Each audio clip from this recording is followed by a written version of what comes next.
সাত কলেজ আর ঢাকা বিশ্ববিদ্যালয়ের অধিভুক্ত থাকছে না। সাত কলেজ ও ঢাকা বিশ্ববিদ্যালয়ের শিক্ষার্থীদের মধ্যে সংঘর্ষের পর সোমবার বিকালে এই সিদ্ধান্ত জানানো হয়। ঢাকা বিশ্ববিদ্যালয়ের অধিভুক্ত সাতটি সরকারি কলেজ হল ঢাকা কলেজ, ইডেন মহিলা কলেজ, সরকারি শহীদ সোহরাওয়ার্দী কলেজ, কবি নজরুল সরকারি কলেজ, বেগম বদরুন্নেসা সরকারি মহিলা কলেজ, মিরপুরের সরকারি বাংলা কলেজ ও সরকারি তিতুমির কলেজ। 2017 সালের ফেব্রুয়ারিতে কলেজগুলো ঢাকা বিশ্ববিদ্যালয়ের অধিভুক্ত হয়। এর আগে কলেজগুলো জাতীয় বিশ্ববিদ্যালয়ভুক্ত ছিল। উপাচার্য জানান, অধিভুক্ত সরকারি সাত কলেজের শিক্ষার্থীদের ভর্তি কার্যক্রম পরিচালনা সংক্রান্ত পূর্ববর্তী সিদ্ধান্ত পরিবর্তন করে 1 বছর এগিয়ে এনে এই বছর থেকেই অর্থাৎ 2024-25 শিক্ষাবর্ষ থেকেই ঢাকা বিশ্ববিদ্যালয়ের অধীনে ভর্তি না নেওয়ার ব্যাপারে সিদ্ধান্ত গৃহীত হয়েছে। উপাচার্য আরও জানান, শিক্ষার্থীদের দাবি অনুযায়ী 29 ডিসেম্বর 2024 তারিখে শিক্ষা মন্ত্রণালয় কর্তৃক গঠিত বিশেষজ্ঞ কমিটির মাধ্যমে 2024-25 শিক্ষাবর্ষ থেকে পরবর্তী শিক্ষাবর্ষের কার্যক্রম পরিচালনা করার জন্য সভায় জোর সুপারিশ করা হয়। এছাড়া 2024-25 শিক্ষাবর্ষ থেকে শিক্ষার্থীদের দাবি অনুযায়ী আসন সংখ্যা ও ভর্তি ফি নির্ধারণ সহ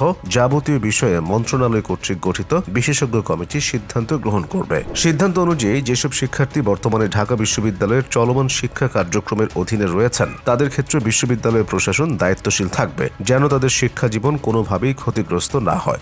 শিক্ষা কার্যক্রম সচল রাখার জন্য সভায় সকলকে ঐক্যবদ্ধ ও নিজ নিজ অবস্থান থেকে দায়িত্বশীল ভূমিকা পালনের আহ্বান জানিয়েছেন ঢাকা বিশ্ববিদ্যালয়ের উপাচার্য নিয়াজ আহমদ খান। ঢাবি উপ উপাচার্য অধ্যাপক ডক্টর মামুন আহমেদের বিরুদ্ধে অশোভন আচরণের অভিযোগ এনে রোববার সন্ধ্যায় সায়েন্স ল্যাব মোড় অবরোধ করেন সাত কলেজের শিক্ষার্থীরা। পরে রাত 10টার দিকে তারা উপ উপাচার্যের বাসভবন ঘেরাও করতে গেলে নীলক্ষেত এলাকায় ঢাবি শিক্ষার্থীদের সঙ্গে ধাওয়া পাল্টা ধাওয়া হয়। এরপর ঢাবি উপাচার্য সোমবার সাত কলেজের অধ্যক্ষদের সঙ্গে আলোচনায় বসবেন বলে জানান। জাতীয় বিশ্ববিদ্যালয়ের উপর চাপ কমাতে 2017 সালের 17 ফেব্রুয়ারি ঢাকা কলেজ, ইডেন মহিলা কলেজ, সরকারি শহীদ সোহরাওয়ার্দী কলেজ, কবি নজরুল সরকারি কলেজ, বেগম বদরুন্নেসা সরকারি মহিলা কলেজ, মিরপুর সরকারি বাংলা কলেজ এবং সরকারি তিতুমির কলেজকে ঢাকা বিশ্ববিদ্যালয়ের অধিভুক্ত করা হয়। কলেজগুলোর শিক্ষার্থীরা 5 আগস্টের পরে তাদের জন্য স্বতন্ত্র বিশ্ববিদ্যালয় প্রতিষ্ঠার দাবিতে আন্দোলনে নামে। তারা এই দাবিতে বেশ কয়েকবার সড়ক অবরোধ, অবস্থান কর্মসূচি সহ নানা কর্মসূচি পালন করে। গত অক্টোবরে আন্দোলনের মুখে তাদের ঢাকা বিশ্ববিদ্যালয়ের অধীনে রেখে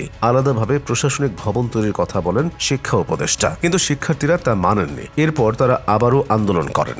তাদের জন্য স্বতন্ত্র বিশ্ববিদ্যালয়ের দাবির যৌক্তিকতা যাচাই ইউজিসির মাধ্যমে একটি কমিটিও করা হয়। তখন প্রধান উপদেষ্টার প্রেস সচিব শফিকুল আলম বলেছিলেন, ঢাকার বড় 7টি কলেজ দেখভালের জন্য ঢাকা বিশ্ববিদ্যালয়ের মধ্যেই পুরোপুরি আলাদা একটি ব্যবস্থা থাকবে, যেখানে আলাদা রেজিস্ট্রার সহ অন্য কর্মকর্তা কর্মচারী থাকবেন। তবে এই কলেজগুলো ঢাকা বিশ্ববিদ্যালয়ের অধিভুক্তই থাকবে। সর্বশেষ রবিবার ছাত্ররা তাদের দাবি নিয়ে ঢাকা বিশ্ববিদ্যালয়ের প্রো ভিসি অধ্যাপক ডক্টর মামুন আহমেদের সঙ্গে দেখা করতে গেলে তিনি শিক্ষার্থীদের সঙ্গে দুর্ব্যবহার করেন বলে অভিযোগ করা হয়। তার আগে তারা নীলক্ষেত ও সায়েন্স ল্যাবরেটরি এলাকায় অবস্থান নেয়। প্রভিসির খারাপ ব্যবহারের পর সাত কলেজের শিক্ষার্থীরা ঢাকা বিশ্ববিদ্যালয় এলাকায় ঢুকে প্রতিবাদ করলে ঢাকা বিশ্ববিদ্যালয়ের শিক্ষার্থীদের সঙ্গে ভোররাত পর্যন্ত তাদের সংঘর্ষ হয়। তারা এরপর অবরোধের কর্মসূচি ঘোষণা করে। সোমবার দুপুরের আগে তারা দাবি মেনে নেওয়ার জন্য 4 ঘন্টার আলটিমেটাম দেয়। পরে ঢাকা বিশ্ববিদ্যালয়ের উপাচার্য সাত কলেজের অধ্যক্ষদের সঙ্গে বৈঠক করে কিছু সিদ্ধান্ত নেন। একই সঙ্গে উপাচার্য ও প্রভিসি ঘটনার জন্য দুঃখ প্রকাশ করেন।